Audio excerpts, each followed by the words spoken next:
Okay. All right, boys. YouTube channel. We are back for our fourth episode. Gary's ready. He's pumped.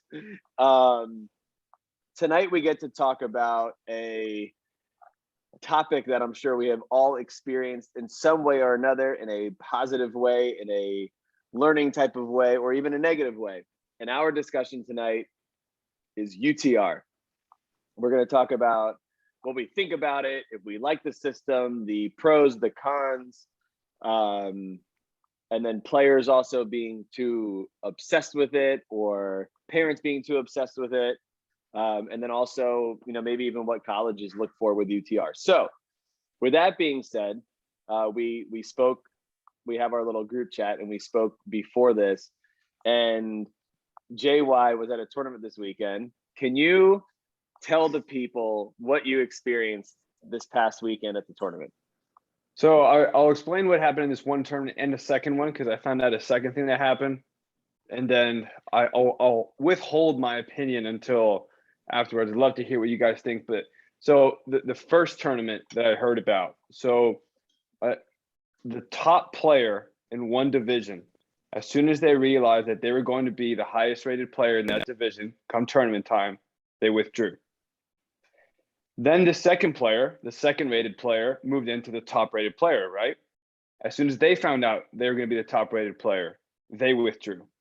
Then the third player, as soon as the third player, the two ahead withdrawn, so the third player is now the highest rated player, they then withdrew as well. So three players with no excuses, no reasons, all of a sudden just decide to withdraw as soon as they're the top rated players. By the way, I just thought of a third example as well. So then another tournament at another city, I found out this was a level 4, okay, USTA tournament. They had 12 withdrawals throughout the whole tournament. I don't know if it was only consolation, but 12 withdrawals. Okay, there's no way 12 people are getting injured, dropping like flies. Okay, another tournament. This was out in California. Okay, a player I know, they went to go play their first round consolation. They get up a set and a break. Player withdraws. Then there's a rain delay for the next match. They're supposed to play the next day. As soon as the rain clears, the player shows up to play. Player all of a sudden withdraws, doesn't come to play. Wasn't even there. Just called in. Sorry, I'm not playing. This is happening every weekend. What do you guys think? Is this okay? Is this the way we build champions? Is this the way you build a great tennis player? Is this the way you develop a successful person? Are these the values that we should be teaching our kids? I think that's the biggest, that's got to be the core piece of it, right? Is I guess I'll start because I just opened my big mouth, but I think that's the biggest issue, right? Is we are, as all of us are coaches and we work with various levels of players, but when we're talking about the junior development, is we are not just developing players, we're developing people, right? You are, being a tennis player is a part of who you are. It is not who you are completely, right? And so all of the core values that you're learning through your participation in sport, for us, it's tennis specifically, it's only, the tennis piece is a piece of it, right? And it's all of the values that you're learning through it, be it, it's perseverance, it's discipline, it's,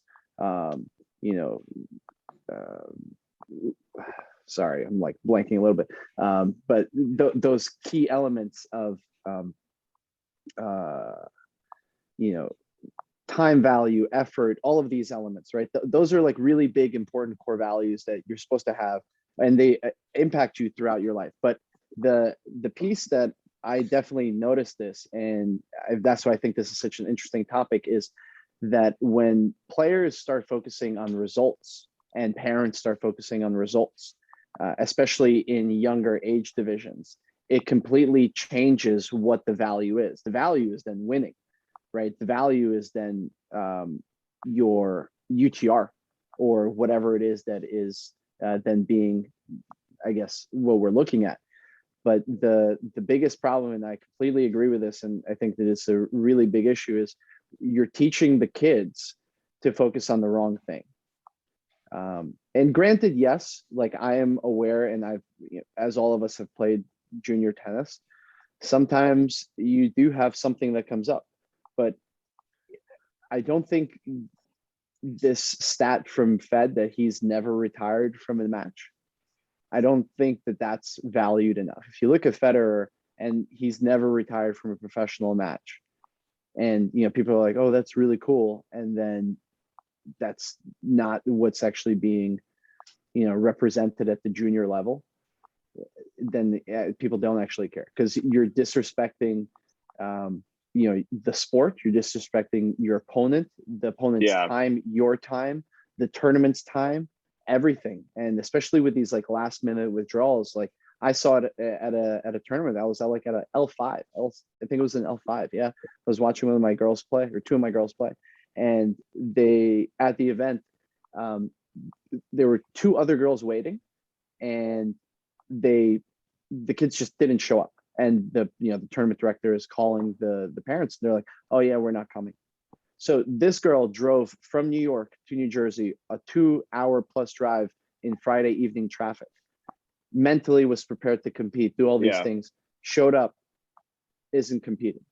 And, they're just like withdrawals. And it's not injuries, because as I'm sure all of you guys have played, we've all played through injuries, or with an injury, or had to, been forced to retire because you're actually hurt. But I do agree that I'm seeing a lot of this, like a little bothers me. So Pat, have you, and because I want to ask you, have you experienced anything like being at a tournament site or UTR? Have you seen players that you have in Florida? Because I have one experience that I've had with a player. What have your experiences been with your juniors at UTRs in Florida? Yeah, the juniors here, I mean, it's the same across the country. I feel juniors don't want to play the tournaments unless they have a chance of moving their UTR up. So if they're the highest, they want to play. But from the coaching side, we force them to play it anyway. You need to get tougher. You need to have matches. You need to beat people you can beat. If you're afraid to play matches, it's not going to help you in the long run. So what percentage of this argument goes to the coaches, to the parents, to the players themselves, and what goes to the organization?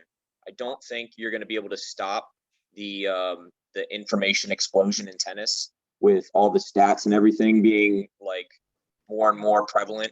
UTR is a more accurate rating than rankings. You can point chase rankings in any system. So at what point does it fall to the organization, and at what point does it who does the blame fall to? And then also, if I was a college coach and I saw a player was pulling out, that was going to be my next point. I would not recruit this player. This player is soft. You want to, and I've noticed this too. I mean, even across the country, you go, a lot of these, a lot of the kids, are getting soft. Just I feel like generationally, I mean, when my dad was a kid, everyone was tough, that you'd run till you throw up, and that was just the way it is. My dad had me do that as well, and it built character. But you're seeing that less and less, more, so that's my thought. Yeah. So the experience I had once, this is when I was in Florida, and they had a UTR event being hosted at Midtown, which is where I was. And there were some players there that they were a higher UTR, like they might have been a 7 and they were playing an 8 or something, or I forget what it was. Maybe they were a 7 and they were playing a 6. And they lost the first set and they were down a break in the second, and they're like, well, I'm going to lose. And then they just retired. And I remember when they came off the court and I was like, wait, why did you retire? Like, you were fine. Why didn't you keep competing? And she was like, oh, well, I'm a 7 and they're a 6. And if I lost, my UTR is going to go down. So if I retired because of injury, then the match is just voided. So, but I just remembered this now. I actually had a conversation, Pat, with Mary, like, I think probably 6 months ago or so, and she was telling me that I think it got fixed.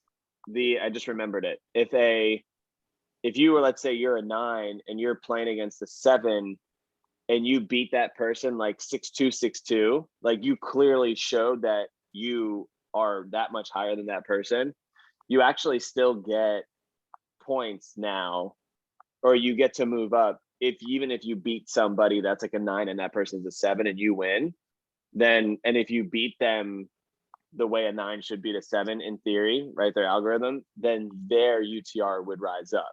That's if they're close enough in rating, right? Yeah, What is so it? I guess they were There's saying this- like if you win, if you No, beat no, that player. But if you're outside, I think it's if you're outside of 2 full points, it doesn't count. So like my win over Misha Zverev like dropped off because he went above, the 2. I think I was at 12 and he was a 14.5 or Yeah. something. So then it didn't count for my rating anymore because he was outside of the thing. But then when he dropped and my rating bumped, then it recounted. That's so interesting because I know that there's the 7-game threshold, right? That's the 7-game UTR threshold is like if you get at least 7 games, like you lose the match, but you get at least 7 games, you made it a competitive match, you would benefit from the match. So even if like you lost, like let's say you lost a tough 3-setter against a person whose UTR was lower than you, and you got more than 7 games and you made the match competitive, even if you lost to somebody lower than you, your UTR wouldn't necessarily be impacted like, severely, like in the algorithm. Or if you were like a 6 and you lost to an 8, but you got at least 7 games and you made it a competitive match, your UTR would move up, even though you lost the match. So it wasn't like a strict. So I was gonna say, I know I have something to say, but I know that Jay-Way's got something brewing because I have a feeling that him and I might say something similar where it's like, should that even be going through a kid's head when they're playing this like a match? No, absolutely Right. freaking not. Right. Okay, so look, JY, I'm not here to make friends with any parents, and I'm not Let's here go. to make friends with any coaches. So Boom. look, the UTR system is not perfect, but I've never heard of a UTR system holding a player back when they're good enough. So the people that are trying to game the system, that shows about your confidence in yourself about reaching your overall goals. If you're trying to game the system, you're probably not good enough. Okay, because the people who are good enough, if you win enough matches, you're going to be fine at some point. At some point, everything's going to be fine. If you develop and everything falls into place, you're not even thinking about your UTR. You're just going to wake up one day and you're like, wow, I just won that tournament. Wow, a UTR job. Okay, whatever, cool. Like the good players, I've been around some of the top juniors and they never even uttered the 3 letters UTR. Their thought process is on a different planet. Agreed. Yes, agreed. So I completely agree. This is a problem for the lower level people, and they're trying to go at it the wrong way. They're losing focus on what matters. Okay. Agreed. And I think, Gary, you said it so well. I think the parents, like, what are you trying to get at tennis? Yeah. Are you so focused on like if your child doesn't achieve like the college goal and the college that they wanted, that they're a failure? Right? Are you trying to game the system that? But also, what confidence does that show in your child that you're afraid of them losing to somebody below them? And if you're the player, do you really think that if you're afraid of losing to someone ranked below you, that you're just going to beat someone 2 UTRs higher than you? Like, no, It doesn't happen. You have to beat the players below you first. Like, you don't wake up and just beat seeds, but never beat the people ranked below you. It doesn't work that way. And like, what do we think Michael Jordan would tell his kids if they were playing junior tennis? No. Yeah, don't play that consolation match. Yeah, don't do that. What do you think Tom Brady would do? You think he's afraid of playing people? You think he's afraid of losing to the Houston Texans because they have a worse record? Like, what would Bill Belichick tell his teammates? Like, hey guys, everybody get COVID and let's postpone this game so we don't have to play this game. Right. Like okay, if we lose this team, we're gonna look really bad. And no, this is such a loser's mentality, right? Yeah, I If agree. we're developing the values that Gary's talking about, which look, I actually think all parents want this for their kids. They're just getting caught up in the system, but rather than looking at themselves, they're blaming the system. Right. Look at yourselves first. Look at your actions first. We need to teach kids, and I'm going to get to coaches now too, because coaches are a big part of this. You have to step up and just show your kid and say, no, okay, this is not what is going to make you not only a great tennis player, but a great person. Because I don't know about you guys, but there's going to be a lot of job interviews that these kids are going to go up against, and they're probably not as qualified as a lot of people. But you got to go in and give it a shot, and hopefully you can say something in that interview. Like, in order to get a great job, you're not the obvious candidate, right? So if you're going in to interview, like, you're trying to earn your way in. So Yeah. you're going to have to learn to just be like, you know what? Maybe I'm not the most qualified person, but I'm going to go for it. I believe in myself, right? And these are the values that we're not teaching these kids when we tell them to just pull out of these matches. Okay, we're not telling them, like Patrick said, be tough, go out there, all right? Go get better.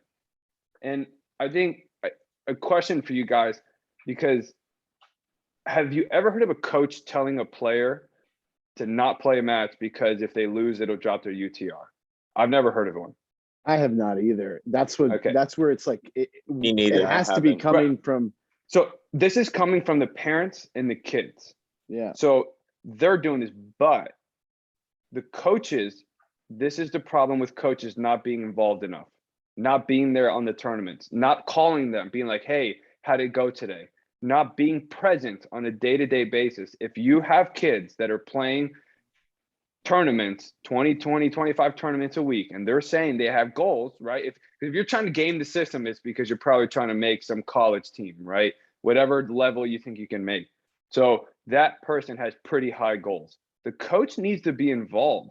On the second that happens, they need to be talking to the parents and the players and say, no, this is not how you do it. The coach has to also guide the parents, and they're nowhere to be found, right? So something needs to be connected here to where, yes, the coaches are not telling the players, but I also think the parents aren't being guided by the coaches on how to handle all this on a consistent basis, right? They disappear come weekend time. And so look, if you're a tennis coach and you're working with junior tennis players playing tournaments, and you want your free weekends, you need to change your job. All right. Because this is what we signed up for. They play on weekends. It is what it is. So if you don't want to deal with UTR and you don't want to deal with parents that are obsessed with UTR and players that are obsessed with UTR, there's a lot of after school clinics where the kids don't play tournaments and the parents are dropping them off just to have a good time. Go work there because you'll have all your weekends. All right. But these players need help. These parents need help, and it's our job and our responsibility to step in and help. Yeah, well said. Why? I think that's why? Let's go. I think that's the best message for coaches and parents. One thing I wanted to address though is with the USTA system kind of falling apart right now, it's kind of led to this perfect storm where UTR is kind of held at a higher standard than the USTA rankings used to be. So right now, everyone's when they changed the system earlier this year, the ranking system earlier this year, and then everyone's ranking went into like a flux. So everyone was like, oh, screw USTA rankings, and they've all been like thinking about UTRs. So how much of a factor do you think that plays in the pressure? It's a really good point. I mean, I just think if you win enough matches, at some point you're going to be fine. I agree. Get better. That's like no ranking's going to hold you back. Right. Yeah. I think definitely like you mentioned, that change, right? Where it's like now it's just a national ranking, right? I think the intention was right. I think the idea behind it was like, okay, when kids travel, because kids do travel, families travel, you go visit family, you go on vacation, you should be able to play an event, and that's according to your level, and be able to, pick up some points, and that apply to your local ranking as well. So I think the intention behind it was like to kind of open up the barriers, right? So it's not just the sections. It's like, okay, if a kid from New York is going down to Florida for winter break and they play a tournament because they're there with family, it's gonna it's actually gonna count for something for them. But I do see that it's not translating like that. What it is translating is kids are moving away from it. In general, parents are moving away from it. They don't understand it because I don't think it was explained well enough. I don't think that the coaches were informed well enough as part of the transitionary period. I think it was just like, all right, we're doing it and you guys are going to have to catch up. And UTR, the interface is so user friendly. Like the USDA app is horrific, right? It's really, really poor. Just to even look up a tournament, it's abysmally bad. And they went from like one whatever they were using before, now it's a different interface. It's painful. Kids can't actually just like quickly hop on and sign in for a tournament or do anything. Whereas UTR just rolled out the app, like the new app like 2 months ago or whatever it was. It's so easy. It's so easy to use, and so part of it is like the user experience, right? That's I think another part of it, and it's easier. You have like the little ring, and it's like, okay, I understand where I stand. I think that's a big part of it. One is obviously the coaches and the parents not being educated enough on how the system and the rankings change, but it's also the user experience. UTR poured a lot of money into it. Pairing with Oracle, doing all the things that they're doing, they're really working on the back end of it a lot. So I think that's definitely a big element. Yeah, so I heavily agree with JY, and like when you were talking about all those things, I was gonna at some point come in and say, yeah, well, I only coach little Johnny on Wednesdays from 6 to 7, and that's my and I get paid for that time slot, so that's what I'm doing. And I totally agree with you, because it's like you are doing a massive disservice to that player if you can selfishly take that player from 6 to 7 and only coach them in private from that time slot and never be invested in any other area of their tennis.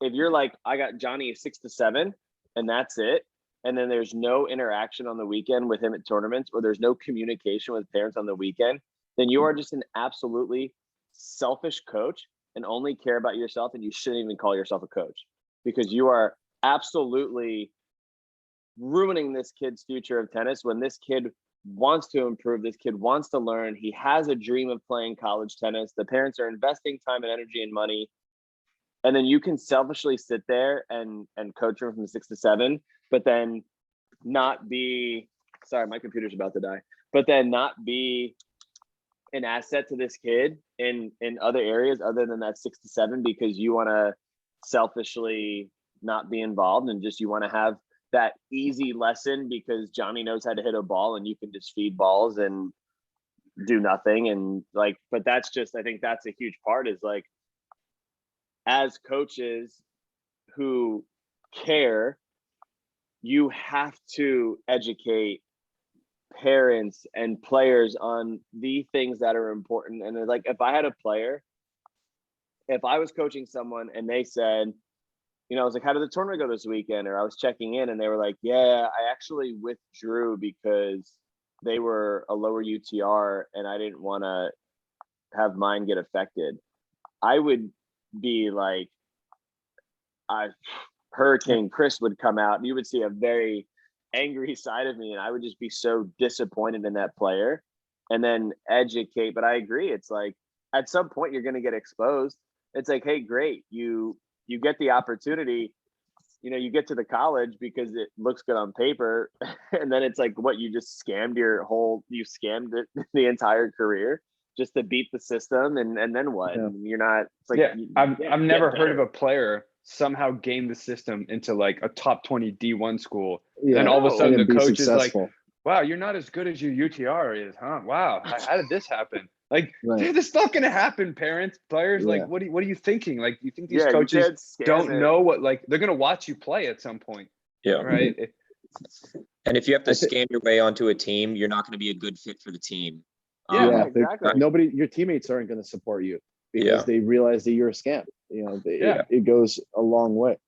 I think like a really simple thing that players, and I talk to my players about this, is you have to be able to win matches at your level, have to be able to win matches below your level, and have to Agreed. be able to compete with matches at a higher level. You don't have to win above, but you got to make them competitive. You got to figure out, how do I scrap some points off this guy or this girl, whatever. And that's that, like up, down, below, like level up, level below, like that piece. I think a lot of players just kind of skip out on, and they're like, okay, I only want to play with somebody my level. It's like, you have to be able to not drop your level when you play somebody below you.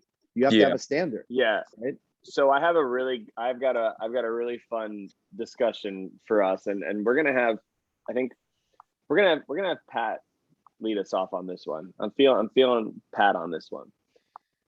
So I was on court today with my player, and how many times have you heard a player say, "Yeah, I'm like a UTR 4, but I'm like really a 7." Oh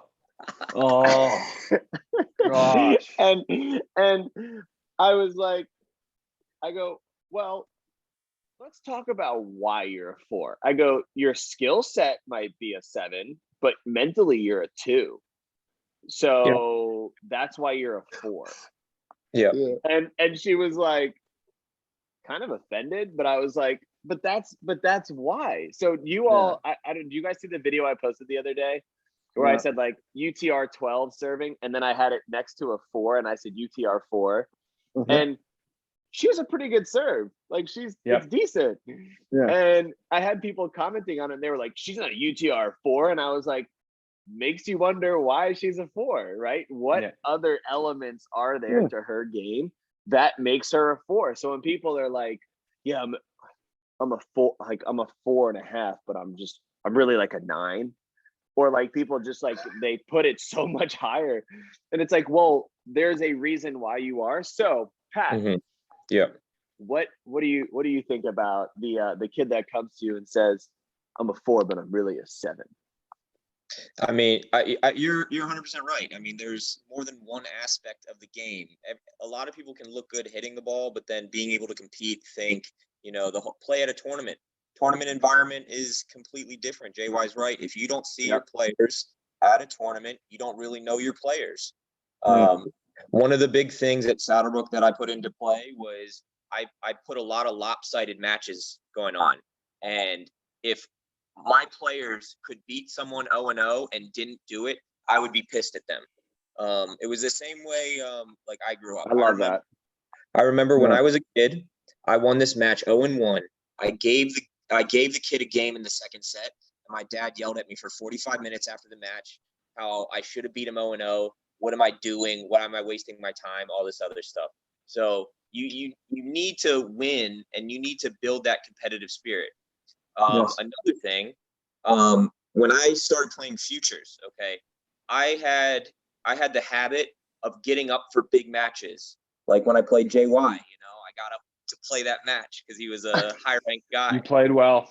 I stepped it up, but then I would lose to some lower ranked guys, and you lost the next round. I remember that. I was like, no, what the heck? I won the next round was Gary. Oh, was it? It's so rough. You didn't win the tournament. I'll put it that way. No, I lost to and Pat probably beat me in the first round of qualies. Just a full sweep. No, but no, I had a problem losing to guys lower ranked than me that I thought I was better than. So that's such a good point. That's such a good point. So what I did to fix that, so I was at College Park training in Maryland, shout out. And I was like 21, 22 years old, just out of college. They had me play like a 14, 15-year-old every day for like a month. And my goal was to beat him 0-0 every single day for that month until I could lock in beating him like that. That's mentality, awesome. Fighting every point. That kid ended up being Tiafo, and he stepped it up. But after after I did that, I think I qualied the most I ever had. I would consistently qualify for pretty much every future, and I wouldn't drop those should have won matches. Yeah. I love that, Pat. No, that's really really good. That's really Yeah, I good. mean, I was talking to a junior today where, you know, we're talking about attitude and what's a bad attitude or what's not. But also I was like, you know, you can have a bad attitude, but then I think what separates some of the greats, right? The great athletes is when they start to have a bad attitude, they still want to win so bad. I mean, they might throw their racket, they might scream, but they're relentless on winning no matter who they're playing against. They're just not going to let themselves lose. And they might be doing it the wrong way, but there's this desire to not lose to a single human being. They could have Federer on the other side of the court, and they could have Djokovic. They're not going to want to lose that match. And they're legitimately going to be upset. And they have this, it's a little bit insane, but that's a mentality you need to have, that no matter who you're up against, no matter who you're practicing against, every day you're just relentlessly trying to be as good as you can possibly be. And it kills you to know that there's someone better than you out there. And so you're going to keep trying to get better and better until you show everybody that you're the best. Yeah. I mean, obviously very few become the best, but it's that mentality of, I don't care who's on the other side of the net. I'm going to go out there and I'm going to destroy anybody and everybody. And only when you have the mentality can you beat someone above you and below you. Yeah. Yeah. I think one thing to add in to that 0-0, you know, beating Tiafoe 0-0, I think, and this is something that is, I mean, first of all, that's amazing, but you guys should replay. You guys should replay now. Yeah. To be fair, he was a kid and he just changed his forehand. So it's fair. But I think that piece that you're mentioning, like, I think this is massively underrated. It's actually harder to win a match 0-0 than it is to win a match 4-5. Yeah. Or 3-4, you know, like Big where time. it's like kind of close, because you cannot mentally lapse at all. And when I was competing, I didn't have access to play with a lot of guys. So there was a coach that I would play, and he's a bit older, but we would play like 5 sets at a time. And playing 5 sets is exhausting, even if it's all bagels. And I would be livid with myself. It would be 6-0, 6-0, 6-0, 6-1. I would drop a game in the 4th set, or whatever it was, and I would like have to like take a pause and then make sure that the next set I came back and I still won 6-0. And so the guy would like, he's an awesome guy. He helped me out so much. This guy Boris, and he would like feed me balls. He would help me out, and we would play these sets. And it was something that the other guys that he was training and helping out, college kids and stuff like that, they would be like, why would you play sets with him if you're bageling him? And I was like, okay, you're training the same thing that you were saying, Pat, is like that you're not allowing yourself to give even an inch. And I don't think enough players do that. They're like, all right, well, I don't get any value from playing a kid that I can beat 0-0. You know, and it's like, no, you get a ton of value if you can do it. And all right, then golden set the kid. You know, don't lose a single point. Don't lapse for a single point. You know, like you can gain a lot from that. And I don't think that that's emphasized enough. And so how you can benefit from that, you know? So do we think that, to kind of like wrap it all up, I mean, do we think that the UTR then is a bad system, or is it the people educating the players to not actually, you know, not the people. It? I mean, it's not so much that it's not so much that UTR is poor. Do I think people become too consumed with it? 100%, right? They just become so like consumed with, oh, I need to get my UTR, but need to get my UTR, but you need to get my UTR up. And then they're becoming so outcome focused, right? And they're not performance focused. And then everything shifts that way. So it's like, I think we all agree that it's not the UTR, it's that we need to have other coaches be on board with realizing that, hey, like it is our job to really educate these players, educate these parents. You know, hopefully this platform helps. But I mean, how do we do that on a larger scale? I mean, is it the certification system? Is it the people we put in place as coaches? Is there going to be a shift in coaching in the US? Like where does that shift come in? Because otherwise is it players' characters? Is it, I mean, I kind of want to wrap it up with that, but like, what is it? What do we do? What do you guys think? Can I say something? So Yeah. at Saddlebrook, on a small scale, it's cultural. You want to create an environment where tanking a match is not acceptable, pulling out of a match is not acceptable. You create the value in the fight and the competitiveness. And if that can catch on from one academy to another academy, or for one place to one section to another section, and it becomes the Americans are known to just be absolute competitors, that's how it takes place. Because like that's how it was in Russia for a while. Their mentality was like, oh, the Russians wake up at 5 a.m. and they're, running up mountains and they want it more, So if you create that like call out mentality, I believe that has to happen. And also just clip what JY said earlier and just pass that around to all the coaches. Yeah. Yeah, so good. I mean, I would love one more JY. I've been loving those, by the way. What would kind of build off of what Pat was saying, JY? What would be your message to players? Because people who watch this are players, coaches, parents. What would your message be to those people that are abusing the UTR system or that are abusing tournament systems? What would your message be to people on what they should be doing? Well, my blame goes 100% to parents and coaches. The players don't know better. They're kids, Agreed. right? They're being taught. So if we allow them to make the mistakes, that's our fault. Okay. It's our fault as coaches. I'm going to be a dad now. It's going to be my fault as a dad if I just continue to let that happen. Parents and coaches, you talk a big game about, no, I just want my child to like work hard, have a good life, have good values, have a good job. Well, you're sending the wrong message by saying, well, maybe not today. Okay, so it's exactly what Patrick said. We need to set a good culture on what hard work really is.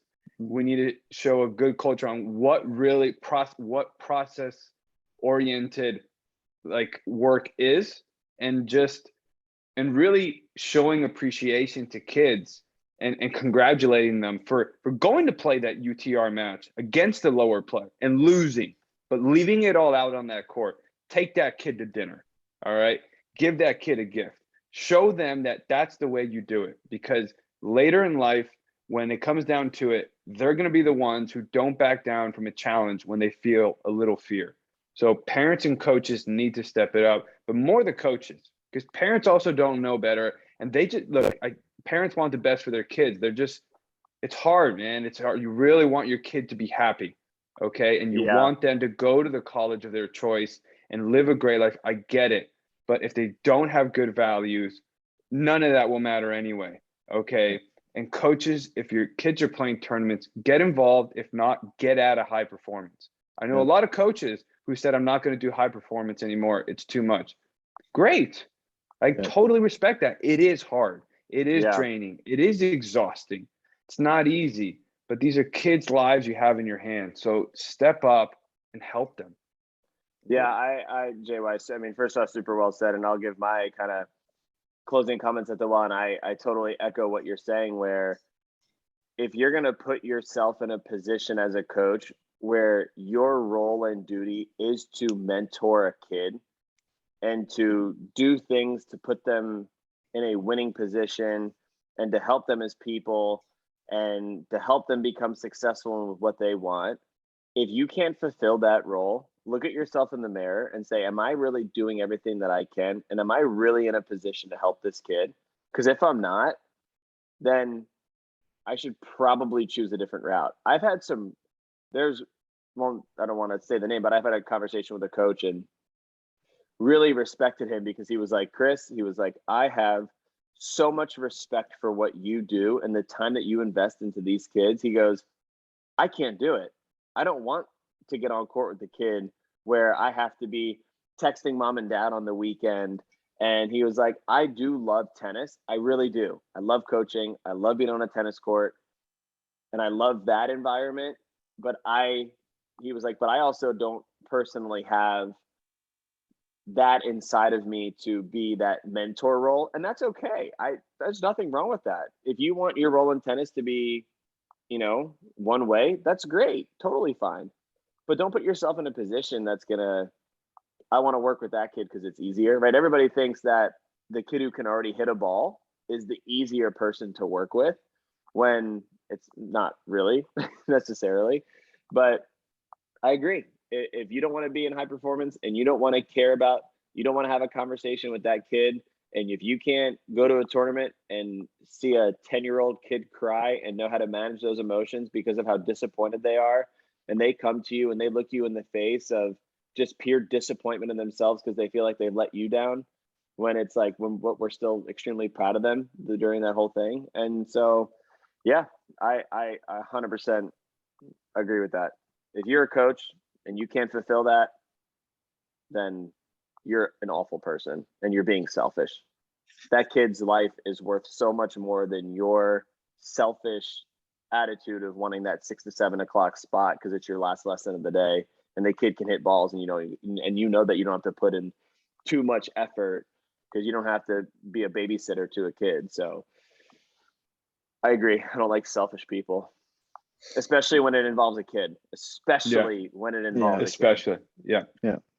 I think one piece to add into that, also just as like a closing element, I think a lot of coaches, when they go into high performance, they think that it's going to be, it's going to be easier for the exact reasons that you're saying, because there's less like back end work. And I don't think that they understand how to sell that in a different way. Right. Like if you create a package where, like, the biggest thing is like people value their time. As a coach, all of us value our time, right? On and off the court. So if you create a different way to be compensated for it, I think you can fulfill that role where you feel good about it as a coach. And you're like, okay, I'm willing to spend the extra hours because I'm getting paid a couple extra bucks here and there, or like making it more of a package deal. Like I'm going to go to like whatever 4 tournaments this trimester or whatever it is, and it's like included in the package that you're providing. And I think that at an academy level, like Pat, I'm sure at Saddlebrick, I know that you guys had a travel team, right? You guys would go to events with the coaches. Like it's available at certain facilities, and I think that those facilities are doing it the right way. And I don't think that that's valued enough, because whether it's like that little check-in message that you send the parent, or the kid, like, hey, how did it go? Little Johnny, tell me, or Susie, tell me how you played. And they just give you a score and you're like, oh, good job. It's like, no, I'm not asking about how, what the result was. Tell me how you played. Give me this feedback. If you're being compensated in some way for that, or you're seeing that it's like actually rewarding to you, and that you're not just giving all the time, I think that also can go a long way. And I don't think a lot of coaches are small-minded and don't see how they can sell that a different way. Well, they can't see past that 6 to 7 time slot on a Wednesday. Yeah. That's it. Yeah, exactly. That's all they see. And it's like, okay, well, you can give so much more. You can do a Zoom call, you can do a Zoom check-in every week, and, bill it a different way. And, now you're more involved. Now you're a part of the kid's life, the kid's development. You're working on the environment at home, on what you're doing. And then you pop into a tournament, and, it's all part of the participating more. And you're absolutely right. Like, you can't have your cake and eat it too. If you're doing high performance, you're doing high performance. If you're not, then you're not. And you can't like have a toe in and be like, I'm doing it, and not really doing it. So this is going to be, and then I'm not saying anything else. This is my number one pet peeve in coaches. And I'm probably going to clip this and post it and put it on my Instagram page, because this is my biggest pet peeve. And I want 50,000 people to see this video, where you go into a court and it's like really good hitters, and you just hear the ball banging, shoes squeaking, like the energy is really high when you walk in the building, and you're like, man, this looks like a great program. Like the coaches must be great, and the kids that just have super high energy and they're working super hard. And you look over on the bench, and then you see this is the coach. Good job. Yeah, come on, feet. Let's go. Bro, when I see that, it drives me nuts. I'm like, your players are making the program. What are you doing? You're just sitting there. You have no value. You're an absolute loser. The fact that you can sit here and get paid for this and say that you're a coach and care about these kids, you're an absolute fool. I don't like you. I have no respect for you. I respect a lot of coaches, but when I see that and you are taking away from a kid's future and their life, I don't like you. I'm done. Good thing to end on. That's a great clip to end on. I don't like you. I don't. It bothers me so much. And that's Can we have, title this "I Don't Like You"? and this is why there's an issue at UTR events, right, or at UCA events, because coaches don't care enough about these kids who look at them like, I'm sure we've all had an experience where this little kid just looks at you like just beaming eyes, just bright-eyed and bushy-tailed to learn, and then you have the nerve to just like go home and not even think about that kid's poor feelings. Like I assess at the end of the day, I'm like, or after every lesson, I'm like, man, Chris, like, did I really do the best job that I did that day? Or did I not make it worth their time? Like, did I really bring that best performance as a coach? Don't lie. I don't like those people. It bothers me. So, UTR conversation, tournament conversation, the things that go along with it. I think I covered a pretty good chunk. Any last closing comments on tournaments that we think that we might have missed out? I think we did a pretty good job of covering that, because Gary's got a thought. I've got a thought. I think we covered a good amount of it.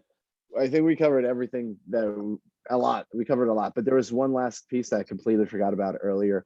So the new UTR college pathway, I thought was really interesting. I don't know if you guys are familiar how they changed the age divisions to match up with college recruiting. So instead of 12s, 14s, and 16s and 18s, it's 13s, 15s, and 17s, which I think is really cool. They're really trying to make that more suited for when you're actually being recruited. And now they just rolled it out like this past 6 months. I think they just had the regional, whatever the national event was in Vegas last week. In Vegas. That was really cool. They have like the regional events now, and like the winners of the regional events go and play the national. And so they're basically doing and the national event is played in front of coaches. So I think that they're, what UTR is doing, I think is really cool. And I do agree that with everything that you guys have said, that I don't think that it's UTR is the problem. I think that it's agreed. It's our fault. And we just got to keep, well, not ours. You're right, it's Gary's. It's my fault specifically. It's not my fault. I know I'm doing the right thing. See, Gary went to France while his kid had a tournament, and he didn't check in on him. Gary didn't wake up at 3 a.m. Gary didn't wake up at 3 a.m. and go, hey, man, I know you got a tournament today, but I'm in France, and you want to FaceTime real quick? I actually did. Gary's got a champagne glass. You're going to do great.